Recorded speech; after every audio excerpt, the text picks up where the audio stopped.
যে নির্বাচনে ইনশাআল্লাহ বহু বছর পরে ঢাকা ৬-এর অধিবাসী সহ সমগ্র বাংলাদেশের মানুষ তাদের ইচ্ছা মতন স্বাধীন মতন ভোট দিতে পারবে।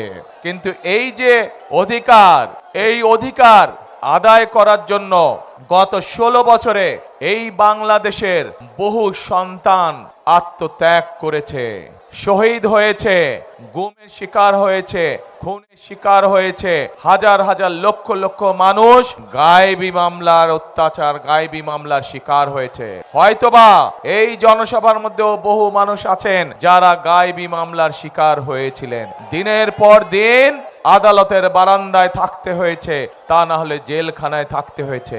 এত ত্যাগ তিতিক্ষার পরে এই নির্বাচনের অধিকার আদায় হয়েছে।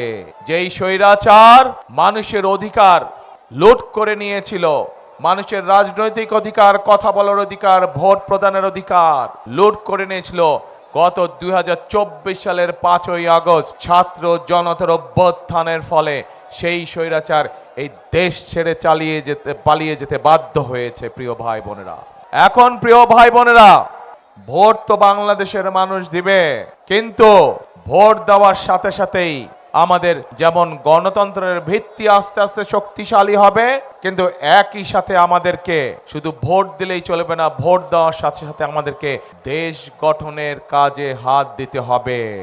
এই যে আপনাদের সন্তান ইশরাক হোসেন, ধানের শীষের প্রার্থী ইশরাক হোসেন, তার হাতে আমি আজকে আনুষ্ঠানিকভাবে ধানের শীষ তুলে দিলাম।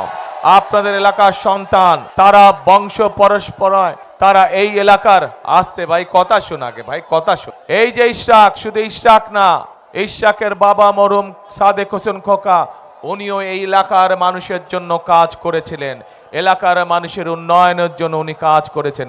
ইনশাআল্লাহ ইশরাকও আপনাদের এলাকার সন্তান, ইশরাকও এই এলাকার মানুষের সমস্যার সমাধানে কাজ করবে, এলাকার মানুষের বিপদ আপদে থাকবে। এই যে ইশরাক একটু আগে তার বক্তব্যে বলল যে এই এলাকায় মানুষের হাসপাতাল প্রয়োজন, সরকারি হাসপাতাল প্রয়োজন। যেই হাসপাতালটি আছে এটি প্রতুল না, এটাকে আরো বড় করতে হবে। ইনশাআল্লাহ বাংলাদেশের মানুষের সমর্থনে বিএনপি আগামী দিনে সরকার গঠন করলে আমরা আপনাদের যে সরকারি হাসপাতাল আছে, এই হাসপাতালকে ইনশাআল্লাহ আমরা শয্যা সংখ্যা বৃদ্ধি করব, যাতে এই এলাকার মানুষ সহজেই চিকিৎসা সুবিধা পেতে পারে। প্রিয় ভাই বোনেরা, এই এলাকার আরেকটি বড় সমস্যা আছে। এই সমস্যা শুধু এই এলাকার নয়, এই সমস্যা সমগ্র ঢাকা শহরের। সেটি হচ্ছে বুড়িগঙ্গা নদী। এই বুড়িগঙ্গা নদীকে আমাদেরকে ঠিক করতে হবে। বুড়িগঙ্গা নদীর পানি সম্পূর্ণভাবে কলুষিত হয়ে গিয়েছে। এই বুড়িগঙ্গা নদীকে আমাদের সুন্দর করে আবার পরিষ্কার করতে হবে, যাতে এই এলাকার মানুষ যেই বুড়িগঙ্গাকে নিয়ে গর্ব করত, সেই আমরা গর্বকে যাতে আবার ফিরিয়ে আনতে পারি। প্রিয় ভাই বোনেরা, এই এলাকার আরেকটি সমস্যা আছে। সেই সমস্যাটি হচ্ছে এলাকার মানুষের কর্মসংস্থানের সমস্যা। আমরা সিদ্ধান্ত গ্রহণ করেছি যে ইনশাআল্লাহ বিএনপি সরকার গঠন করলে ঢাকা শহর সহ যেখানে যেখানে বাংলাদেশের যেই বিষয় বিশেষজ্ঞ আছে, সেখানে সেই অঞ্চলের উপযুক্ত করে ইনশাআল্লাহ আমরা শিল্প কারখানা গড়ে তুলব, যাতে করে সেই এলাকার মানুষেরা, সেই এলাকার যুবকরা, সেই এলাকার তরুণরা, সেই এলাকার মেয়েরা সেখানে কর্মসংস্থানের ব্যবস্থা করতে পারে। একই সাথে আমি খবর নিয়ে জেনেছি এই এলাকার মানুষ বিভিন্ন টেকনিক্যাল কলেজ এবং ভোকেশনাল ইনস্টিটিউশন চায়। এলাকার যারা শিক্ষিত ছেলেরা আছে, মেয়েরা আছে, তাদেরকে দক্ষভাবে গড়ে তোলার জন্য এরই ভিতরে আমরা পরিকল্পনা গ্রহণ করেছি যে বিএনপি ইনশাআল্লাহ সরকার গঠন করলে শুধু ঢাকা ৬-ই নয়, আমরা সমগ্র বাংলাদেশে পর্যায়ক্রমিকভাবে সব জায়গায়, সব অঞ্চলে, ওই অঞ্চলের উপযোগী করে আমরা ভোকেশনাল ইনস্টিটিউট, টেকনিক্যাল ইনস্টিটিউট, আইটিতে যে আমাদের ছেলেমেয়েরা কাজ করে তাদেরকে বিভিন্ন বিষয়ে ট্রেনিং দেওয়ার জন্য আমরা এই প্রতিষ্ঠানগুলি গড়ে তুলব। আমরা আমাদের ছেলেমেয়েদেরকে দক্ষ নাগরিক হিসাবে গড়ে তুলব, যাতে করে তারা দেশেই হোক বিদেশে হোক যাতে তারা কর্মসংস্থানের ব্যবস্থা করতে পারে। প্রিয় ভাই বোনেরা, আপনাদের নিশ্চয়ই মনে আছে এর আগে যখন দেশনেত্রী বেগম খালেদা জিয়া সরকার পরিচালনার দায়িত্বে ছিলেন, তখন এই দেশের মেয়েদেরকে শিক্ষিত করার জন্য উনি একটি পদক্ষেপ নিয়েছিলেন, এবং সেটি ছিল ক্লাস 1 থেকে ক্লাস 12 পর্যন্ত মেয়েদের শিক্ষা ব্যবস্থা বিনামূল্যে করে দেওয়া। আমরা সিদ্ধান্ত গ্রহণ করেছি ইনশাআল্লাহ আগামীতে সরকার গঠন করলে আরো উপরের পর্যন্ত ইউনিভার্সিটি পর্যন্ত বিভিন্ন পর্যায় পর্যন্ত আমরা মেয়েদের শিক্ষা ব্যবস্থা যে ফ্রি, সেটার আমরা ইনশাল্লাহ প্রসার ঘটাবো, যাতে আমাদের মেয়েরা, আমাদের দেশের মেয়ে সন্তানরা যাতে বিনামূল্যে আরও উচ্চতর শিক্ষা গ্রহণ করতে পারে বিনামূল্যে, সেই ব্যবস্থা ইনশাল্লাহ আমরা গ্রহণ করব। শুধু তাই নয়, আমাদের মা বোনদেরকে শিক্ষার আলোর পাশাপাশি তাদেরকে অর্থনৈতিকভাবে স্বাবলম্বী করে গড়ে তোলার জন্য, সেটি শহরেই হোক গ্রামেই হোক যে জায়গায় হোক না কেন, বিশেষ করে যারা খেটে খাওয়া মানুষ সেই সকল পরিবারের গৃহিণীদেরকে বা মাদেরকে আমরা ফ্যামিলি কার্ড পৌঁছে দিতে চাই, যেই ফ্যামিলি কার্ডের মাধ্যমে প্রতি মাসে আমরা এই পরিবারগুলোর কাছে একটি সহযোগিতা পৌঁছাবো, যার মাধ্যমে ধীরে ধীরে এই পরিবারগুলো ইনশাল্লাহ সামনে স্বাবলম্বী হয়ে গড়ে উঠবে। প্রিয় ভাই বোনেরা, একই সাথে বাংলাদেশের কৃষক ভাইদের পাশে আমরা দাঁড়ানোর সিদ্ধান্ত নিয়েছি। এখানে নিশ্চয়ই বহু মানুষ উপস্থিত আছেন যাদের বাংলাদেশের বিভিন্ন অঞ্চলে গ্রামে গঞ্জে পরিবার পরিজন আছেন যারা কৃষি কার্যের সাথে জড়িত এবং নিজেরাও হয়তো প্রত্যক্ষ না হলেও পরোক্ষভাবে হয়তো কৃষি কাজের সাথে জড়িত আছেন। আমরা সিদ্ধান্ত গ্রহণ করেছি আমাদের দেশের কৃষক ভাইদেরকে যেভাবে মা বোনদেরকে আমরা ফ্যামিলি কার্ড দেব, একইভাবে কৃষক ভাইদেরকেও আমরা একটি কৃষি কার্ড দেব, যার মাধ্যমে কৃষক ভাইদের কাছে আমরা কৃষি সংক্রান্ত বিভিন্ন সহযোগিতা সোজাসুজি ডাইরেক্টলি তাদের কাছে পৌঁছে দিব। এবং একই সাথে আমরা সিদ্ধান্ত গ্রহণ করেছি সমগ্র বাংলাদেশের যেসব কৃষক ভাইয়ের 10,000 টাকা পর্যন্ত কৃষি ঋণ আছে, সেই কৃষি ঋণগুলো আমরা সুদ সহ ইনশাল্লাহ মওকুফ করার ব্যবস্থা করব। প্রিয় ভাই বোনেরা, আমরা আমাদের সন্তানদেরকে যেরকম লেখাপড়া শেখাবো, আমরা যেমন তাদের মধ্যে থেকে বিভিন্ন পেশার দক্ষ মানুষ গড়ে তুলব, ডাক্তার, ইঞ্জিনিয়ার, আর্কিটেক্ট, উকিল, ব্যারিস্টার আমরা গড়ে তুলব, একইভাবে আমরা আমাদের দেশে বহু প্রতিভাবান ছেলেমেয়েরা আছে যারা বিভিন্ন খেলাধুলায় পারদর্শী। আমরা সিদ্ধান্ত গ্রহণ করছি সমগ্র বাংলাদেশ থেকে আমাদের এইসব প্রতিভাবান বাচ্চাদেরকে বের করে নিয়ে আসবো এবং তাদেরকে আমরা দক্ষ খেলোয়াড় হিসাবে গড়ে তুলব, পেশাদারি খেলোয়াড় হিসাবে তাদেরকে আমরা গড়ে তুলব। প্রিয় ভাই বোনেরা, নিশ্চয়ই আপনারা এর মধ্যে শুনেছেন বিএনপি দেশ গঠনের জন্য বিভিন্ন পরিকল্পনা গ্রহণ করেছে। আজ একটু আগে যে বক্তব্যের মধ্যে আমি আপনাদেরকে বললাম যে 12 তারিখে নির্বাচন শুধু সঠিক মানুষ নির্বাচন করার দিন নয়, 12 তারিখ হচ্ছে একই সাথে আমাদের দেশ গঠনের নির্বাচন। প্রিয় ভাই বোনেরা, দেশকে যদি গঠন করতে হয়, এই যে যতগুলো সমস্যা আমরা এই এলাকার শুনলাম, এই সমস্যাগুলো যদি সমাধান করতে হয়, তাহলে আমাদেরকে সঠিক ব্যক্তি এবং সঠিক রাজনৈতিক দলকে বাছাই করে নিতে হবে। এই মুহূর্তে বাংলাদেশে যে রাজনৈতিক দলগুলো আছে, সেই রাজনৈতিক দলগুলোর মধ্যে একমাত্র বিএনপি হচ্ছে সেই রাজনৈতিক দল যাদের দেশ গঠনের পরিকল্পনা রয়েছে। এই মুহূর্তে যেই রাজনৈতিক দলগুলো বাংলাদেশে আছে, তার মধ্যে বিএনপি হচ্ছে একমাত্র রাজনৈতিক দল যেই রাজনৈতিক দলের কাছে মানুষের ভাগ্য পরিবর্তনের কর্মসূচি রয়েছে। প্রিয় ভাই বোনেরা, এবং শুধু পরিকল্পনায় নয়, শুধু কর্মসূচিই নয়, বিএনপি হচ্ছে একমাত্র রাজনৈতিক দল যেই রাজনৈতিক দল অতীতে দেশ পরিচালনার অভিজ্ঞতা রয়েছে যাদের। বিএনপি ছাড়া এই মুহূর্তে আর কোনো রাজনৈতিক দল নেই যাদের দেশ পরিচালনার অভিজ্ঞতা রয়েছে। প্রিয় ভাই বোনেরা, আজকের এই জনসমাবেশে বহু মুরব্বী উপস্থিত আছেন। মুরব্বীদের খেয়াল আছে দেশ স্বাধীনের পরে যারা দেশ পরিচালনা করেছিল তারা কিভাবে দেশের আইন শৃঙ্খলা পরিস্থিতির অবনতি করেছিল। এই মুরব্বীদের সেই অভিজ্ঞতা আছে যে দেশ স্বাধীনের পরে যারা দেশ পরিচালনা করেছিল কিভাবে দেশকে দুর্ভিক্ষের দিকে তারা ঠেলে দিয়েছিল, ফলে লক্ষ লক্ষ মানুষ সেদিন না খেয়ে 74 সালে মারা গিয়েছিল। কিন্তু পরবর্তীতে যখন শহীদ রাষ্ট্রপতি জিয়াউর রহমান দেশ পরিচালনার দায়িত্ব পেলেন, উনি শুধু দুর্ভিক্ষের হাত থেকেই দেশকে রক্ষা করলেন না, বরং শহীদ রাষ্ট্রপতি জিয়াউর রহমান সেদিন বাংলাদেশে দ্বিগুণ খাদ্য উৎপাদন করেছিলেন, বরং খাদ্য রফতানি করা হয়েছিল এই বাংলাদেশ থেকে। শুধু তাই নয়, কঠোর হস্তে শহীদ রাষ্ট্রপতি জিয়াউর রহমান সেদিন বাংলাদেশের আইন শৃঙ্খলাকে রক্ষা করেছিলেন।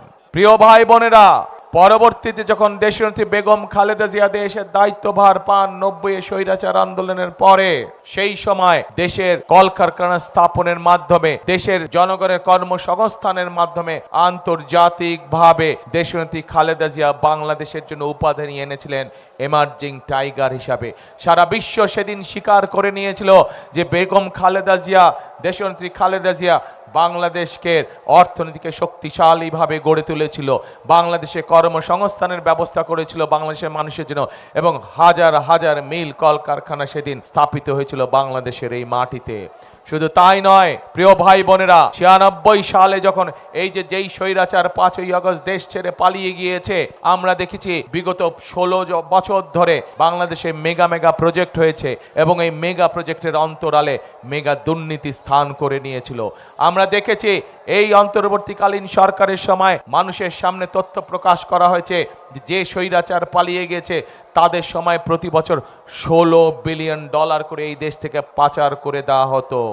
এই স্বৈরাচারের দল যখন 96 সালে ক্ষমতায় আসে, ক্ষমতায় আসার পরে তারা বাংলাদেশে কে দুর্নীতির শীর্ষস্থানে নিয়ে গিয়েছিল, কিন্তু 2001 সালে যখন দেশনেত্রী খালেদা জিয়া জনগণের পক্ষ থেকে আবার দেশ পরিচালনার দায়িত্ব পান, তখন দেশনেত্রী খালেদা জিয়া কঠোর হস্তে দুর্নীতি দমন করেন এবং 2005 সালে দেশনেত্রী খালেদা জিয়া দুর্নীতির কলঙ্ক থেকে বাংলাদেশকে মুক্ত করে নিয়ে এসেছিলেন। প্রিয় ভাই বোনেরা, সেজন্যই আপনাদের সামনে আমি বলেছি যে আমাদের যতগুলো পরিকল্পনা আছে, আমাদের যতগুলো কর্মসূচি আছে, এই কর্মসূচিগুলোকে যদি সফল করতে হয়, এই কর্মসূচিগুলোর সুফল যদি জনগণের কাছে পৌঁছে দিতে হয়, তাহলে দুটি কাজ আমাদেরকে অবশ্যই করতে হবে।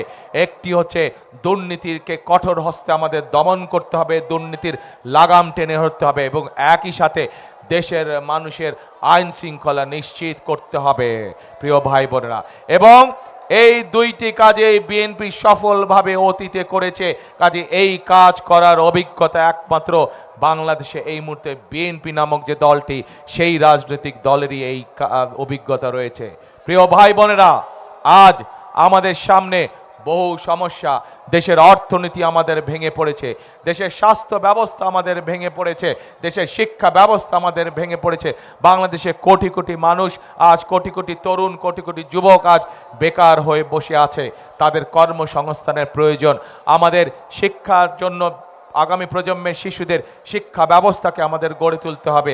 আমাদেরকে বিদেশ থেকে, আপনারা নিশ্চয়ই পত্র পত্রিকার খবর দেখেছেন যে বিগত কয়েকদিন ধরে আমি বিভিন্ন দেশের রাষ্ট্রদূতদের সাথে কথা বলেছি, প্রত্যেকের সাথে কথা বলার সময় আমি বলেছি যে এই বাংলাদেশের মানুষের জন্য আমাদেরকে কর্মসংস্থানের ব্যবস্থা করতে হবে, এবং আমরা চাই আপনারা আপনাদের দেশ থেকে বিনিয়োগকারীদেরকে বাংলাদেশে নিয়ে আসুন। প্রিয় ভাই বোনেরা, প্রত্যেকটি দেশের রাষ্ট্রদূত বলেছে ইনশাআল্লাহ বিএনপি ক্ষমতায় আসলে, বিএনপি সরকার গঠন করলে আগামী নির্বাচনে আমরা আমাদের দেশের বিনিয়োগকারীদেরকে এই দেশে নিয়ে আসব, যাতে করে তারা এখানে মিল ফ্যাক্টরি স্থাপন করে এবং এই দেশের মানুষের কর্মসংস্থানের ব্যবস্থা হয়। প্রিয় ভাই বোনেরা, প্রিয় ভাই বোনেরা, প্রিয় ভাই বোনেরা, আজ সময় এসেছে আমাদেরকে এই সমস্যাগুলোর সমাধান করতে হবে, এবং এই সমস্যার সমাধানগুলো করার যোগ্যতা এবং অভিজ্ঞতা একমাত্র বিএনপি আছে। আমাদের সামনে বহু সমস্যা, আজ যদি আমরা দেশ গঠনের কাজে হাত না দেই, তাহলে আবার আমাদের দেশকে, জনগণকে পিছিয়ে পড়তে হবে।